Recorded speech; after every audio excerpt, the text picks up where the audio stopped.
Hell yeah. Good pee-pee, brother. Hey guys, what's up? Welcome back to the channel. This is actually specifically making this video for my clients. I've got a puppy here. His name's Chuck. He's here for 6 weeks. And in this video, I'm probably going to talk about all kinds of different shit. Um, I kind of formulate my program with my people to where they come back once a week so that I could sort of like break down like different lessons, a couple lessons here, couple lessons here, couple lessons here, so I don't like overload their brain all in one session. Because there's a bunch of different principles, a bunch of different things, important things, all the things. Um, but I got to do a training session with my man here, and I figured I'm just going to pop the video on, and kind of take you through some things. He's probably like 4 months old, and we're going to have a little fun. We're going to do a little training session, and I might, talk about things as we go. I'm a big proponent of forging really good relation. See how he just offered that? Look at this. Look at this little legend. I'm a big proponent of forging really solid relationships with my dogs, and we have a very rare and lovely opportunity to like forge things with him from this ripe young age of 4 months old, and we're certainly not going to like miss out on that opportunity to do this. And so yesterday my clients came and we talked about the importance of hand feeding, and how it's just an absolute wasted opportunity if you have a puppy to just put their food bowl down and walk away. And so whenever it's time to eat for him, I hand feed him. I'm not, I mean, at least once a day. There's going to be a time where I just put the food bowl down, but every single day, at least one hand fed meal. And it's because we have to formulate this like language together. And I don't know if you just heard that click, but we're clicker training him. I'm giving him a couple clicks every time he does something really, really amazing. Like if he offers me like this really well-mannered sit right there and give me engagement, click and pay. I want him to get used to this pattern of, you work for me, bro. And I want to mark all the beautiful things that he does for me, even if I don't necessarily ask for them. And I think um, there's a point to be made for at this particular point in time in his development, commands aren't a thing yet. Okay, free shaping. We're going to free shape the shit out of everything. Like right here, he's just sitting there looking up at me, and I love that. I didn't ask him to do it, but he's doing it. So I want to show him that I really enjoy that. And this is part of the relationship that you get from this type of shit. Taking the time, teach him the language of, hey, do something, get something. How did you even take food from your hand? Puppy didn't know that a couple days ago. He was like, he could smell the food in my hand, but he didn't know where it was. So I had to show it to him. Hey, man, this is where it comes from right here. So he's kind of really getting the hang of it. Whoops, meant to double click there. But anyway, it's a hand-fed meal, and there's really no rhyme or reason to what I'm doing. I feel like I'm gonna go from one thing to the next. He's sitting, pay him, sitting, pay him. Now I want to maybe do something a little fun, like teach him to go around a cone. Hand to the face, lure him around the cone. As soon as he goes around it, double click and pay him. Super simple, super basic, but if I brought Joe out here right now, I could show you this really cool thing where from the distance, I could be like, round it, and she would run all the way over around it, come back and get paid. But since I am making this for you, my client, I want to show you kind of like what I do anyway. Come on. When I first learned how to do this, I like to come around the cone, into a heel, and then pay. So I could send my dog off, round it, back into a heel. Okay, but it all starts with this very simple basic luring technique. And at this point, we got to have it good. We got to have the lure pretty close to the face. We're not really at the point where we're going to start fading the lure yet, because we're in the beginning process of shaping this sort of thing. So it all starts with a really high and tight lure.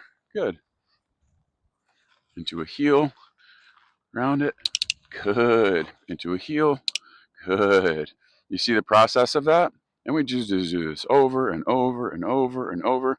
And then what we want to try to start to look for as we start to progress in our development here, in our understanding of, just doing the pattern so many times, you could fade the lure a little bit and see if you can get him to offer. Come on. Nice, good. So I faded the lure a little bit there, and I'm trying to see eventually if he's picking up on the pattern of, yeah, when I go around this cone, that's something that gets me paid. So come on. Faded lure, faded lure. Yes. So you can see, now granted, I'm just showing you that. I probably am just going to continue to have the lure close to his face for the time being, but I'm just kind of like showing you that what the beginning steps of like a faded lure starts to look like. You're just not so close up on the dog's muzzle with the food, because eventually you're trying to see. Nice. I didn't want to waste that opportunity to pay him doing that. You see how he just kind of like did it?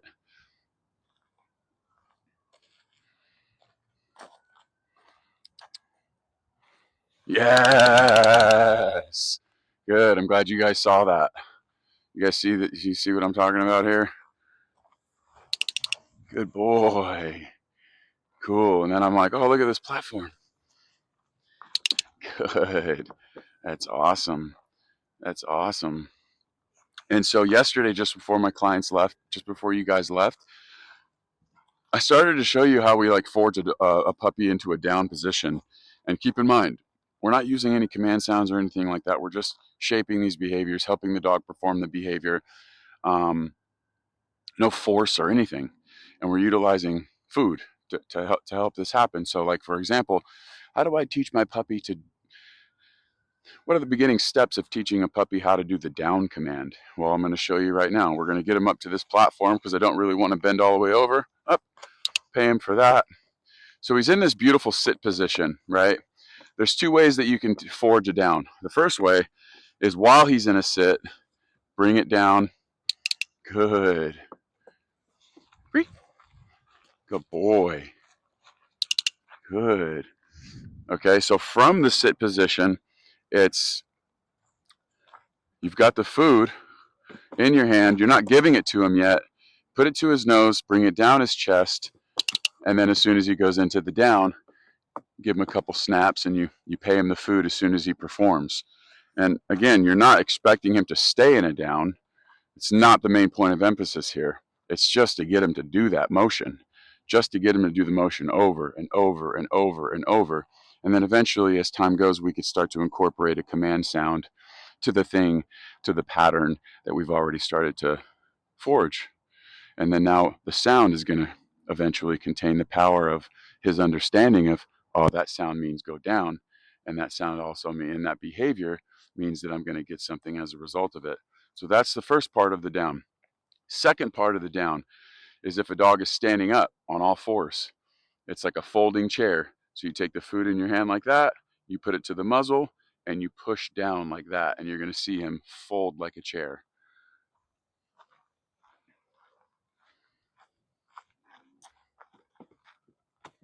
Actually, let's try to get a little bit closer for this one. He's kind of going into an auto sit once we get up on the thing anyway. So here we go. Fold him like a chair. You see that? And you're not giving him the food until he performs the thing. Does that make sense? And then boom, you get up. And a quick little example on how I'll start to work duration. Now, mind you, I'm not making him do this. I'm going to help him perform the duration for a little bit longer, like this. I'm going to be prepared. Good, he was doing such a good job. I'm going to be prepared to give him multiple feeds. So down. Good, there's the down. We're going to keep that there, and we're going to switch hands. Good, good.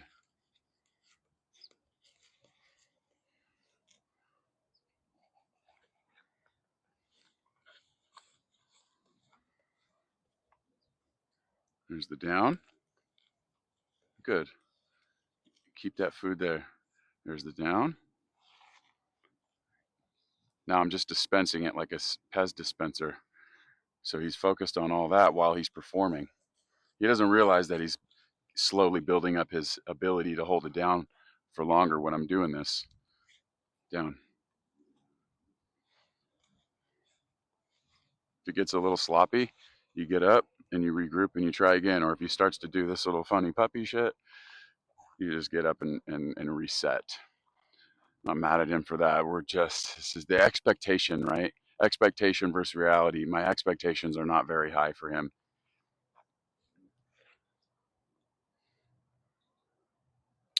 That's a really awesome thing to mark and pay.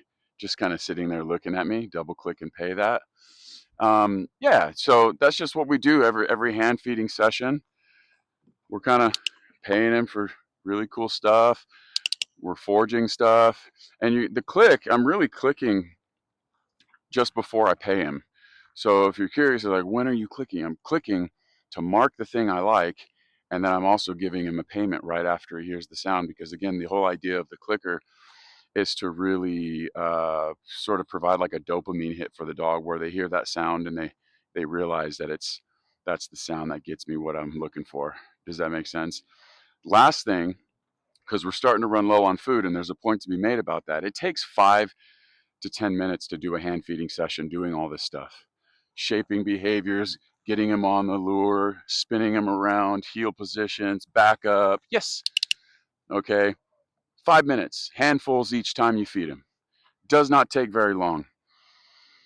And I think that's a huge common denominator, right? Like, the people that have dogs that are fucking to be proud of, and the people that have good relationships with their dogs, they really understand the value of taking the time each day to just work that little bit each day, to forge a relationship, to be even stronger, to teach the language of this communication between you and him each day, every day, to achieve what you have in your mind, as far as the dog that you're looking for and the relationship that you want to have.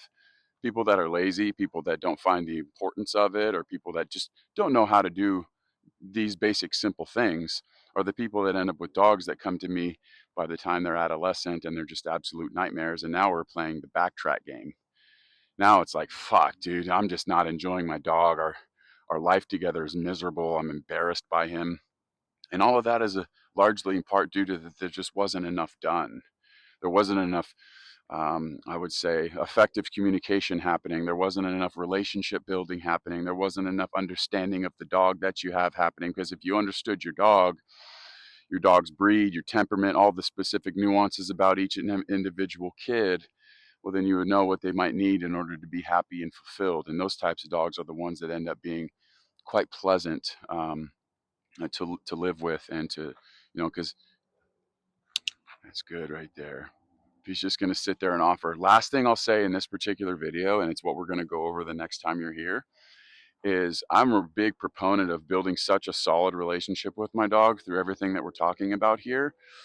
That I envision being able to have a dog that I could confidently have off leash, where we can go on hikes, we can go do things, and there's a certain level of reliability and predictability involved. And a lot of people miss out on the opportunity of forging the dog that I'm describing, because they never end up taking the dog off the leash ever, right? Now, this is a lesson I learned about 10 years ago from I don't call him a buddy, an acquaintance, a guy that I've looked up to for a long time, Larry Cron. If you don't follow him, go check him out. He's got great stuff. And when I first learned this lesson and I first heard him put it this way, it made all the sense in the world to me.